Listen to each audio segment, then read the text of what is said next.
मुफस्सिरीन किराम लिखते हैं कि सूरत अल-फातिहा आयत मक्किया है। तो कुरान के अंदर आप देखेंगे तो दो तरह की आयतें मिलेंगी, कुछ आयतें यहाँ पर लिखा हुआ मक्की, कुछ आयतें मदनी।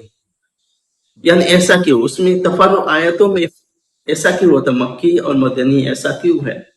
इस वजह से कि मक्की आयत और मदनी आयत में फर्क करते किस तरह कि नबी करीम सल्लल्लाहु अलैहि वसल्लम हिजरत से पहले जो आयतें हिजरत से पहले नाजिल हुई उनको मक्किया कहते हैं, जो आयतें हिजरत के बाद नाजिल हुई उनको मदनी कहते हैं।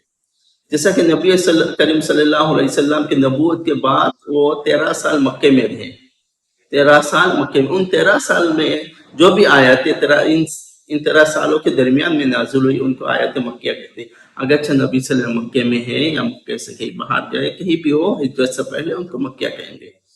और 10 साल मदीने में उनकी जिंदगी बसर की, उन्हें हिजरत के बाद 10 साल मदीने में रहे, उसके बाद 63 साल की उम्र में वो वफात पा गए। वो मदीने 10 साल मदीने के हालात में, अगर वो मदीने में हो या मदीने से कोई बाहर हो या मदीने से मक्के के लिए आए, जैसे फतह मक्का मक्के में आए, इसी तरह अगर वो आयतें वहां बाहर भी नाजिल हुई तब भी उनको आयतें मदनी कहा जाता है।